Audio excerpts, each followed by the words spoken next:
नमस्कार। यह कहावत पुरानी है, जिसकी लाठी उसी की भैंस। यह कहावत पुरानी है हो गई है, लेकिन यह कहावत राजस्व विभाग में हर बार नई है, क्योंकि राजस्व विभाग में चल रहा खेल अजब गजब खेल है। क्योंकि राजस्व विभाग इन चीज़ों का आदी हो गया है। पूरा मामला है अम्बेडकर नगर के आलापुर के थाना क्षेत्र जहांगीरगंज के अंतर्गत ग्राम पंचायत तिलकटांडा का, जहां जमीनी विवाद में राजस्व विभाग के अधिकारियों ने अजब गजब खेल खेला। जहां ग्राम निवासियों का पट्टा हुआ था वह नवीन प्रति में थी, जिसकी गाटा संख्या 220 है, जिसमें 32 लोगों का के नाम पर आवास के नाम पर आवंटन हुआ था। पप्पू सफाईकर्मी पुत्र रामधनी को लगभग आधा विस्वा जमीन दी थी। वहीं तहसील आलापुर राजस्व विभाग की पत्रावली में भी दर्ज है, जबकि राजस्व विभाग के द्वारा आधा विस्वा जमीन को 13 हेक्टेयर में बदल दिया गया, वह भी फर्जी तरीके से दर्ज कर दिया गया। पीड़ित सनी कुमार ने बताया कि हमारी माता सिंगरी देवी के नाम से 13 हेक्टेयर की जमीन दर्ज है। अभिलेख में गाटा संख्या 220 में 0.00349 हेक्टेयर स्थित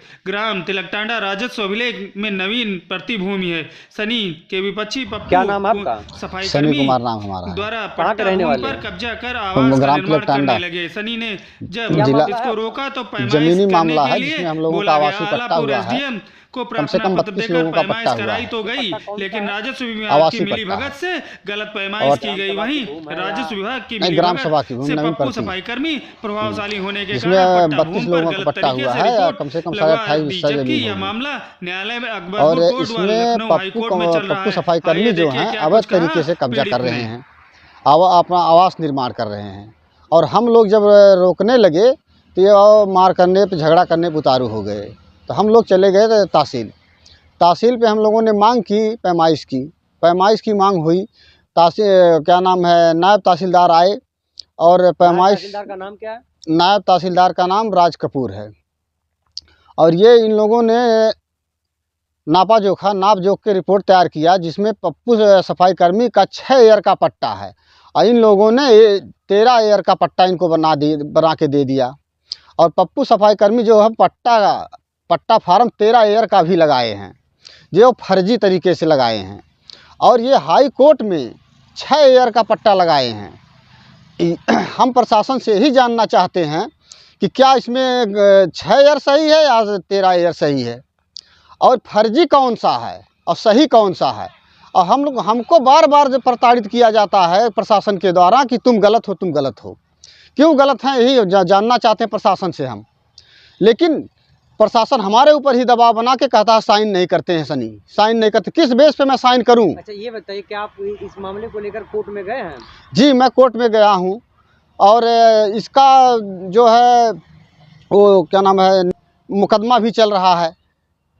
उसके बावजूद भी पप्पू सफाईकर्मी जो अपना निर्माण करते रहे। कोर्ट में आपका मतलब न्यायालय में कोर्ट में मतलब मुकदमा चल रहा है? यहाँ जो है अकबरपुर कोर्ट में चल रहा है और लखनऊ भी कोर्ट में है, यहाँ तहसील में भी है। लखनऊ कोर्ट का आदेश भी आया है कि जिसमें सिविल न्यायालय जाने के लिए दोनों पक्ष को, लेकिन पप्पू सफाईकर्मी अपने धन बल के बदौलत निर्माण करते जा रहे हैं, रुकने का नाम ही नहीं ले रहे हैं। एसडीएम आलापुर साहब ने क्या बोला? एसडीएम साहब आलापुर साहब से हम जब कहें कि काम को रुकवा दीजिए, लेकिन एसडीएम साहब आलापुर वाले कहें कि हमारे बस में नहीं है। एसएचओ साहब से कहें, एसएचओ साहब ने भी कहा हमारे बस में नहीं, हम नहीं रोक पाएंगे। जब शिकायत पत्र आपने एसडीएम साहब को दिया तो उन्होंने क्या कहा? एसडीएम साहब ने हम लोगों को जब ये नहीं मान रहे थे तो ये हम लोगों को एक पत्र दिए, जिसमें लिखा गया था कि जब तक आवास आवंटन ना हो जाए सभी को, तब तक कोई निर्माण कार्य ना हो। लेकिन उसके बावजूद भी पप्पू सफाईकर्मी अपने दबंगई के बल पर निर्माण करते रहे। हम लोगों को फर्जी रिपोर्ट दिखा करके वो निर्माण करते गए। लेकिन जब हम लोगों को पता चला कि इनका 6 एयर का पट्टा है, तब तक यह निर्माण कर चुके थे। लेकिन उसके बावजूद भी अब छत लादने की कोशिश कर रहे हैं। लेकिन हाई कोर्ट ने भी आदेश दे दिया है कि जाके अपना फैसला सिविल न्यायालय से दोनों पक्ष करें। लेकिन पप्पू सफाईकर्मी अपने दबंगई के बदौलत काम करते जा रहे हैं। एसडीएम आलापुर के आदेश का भी उल्लंघन कर रहे हैं और हाई कोर्ट लखनऊ का भी आदेश का उल्लंघन कर रहे हैं पप्पू सफाईकर्मी।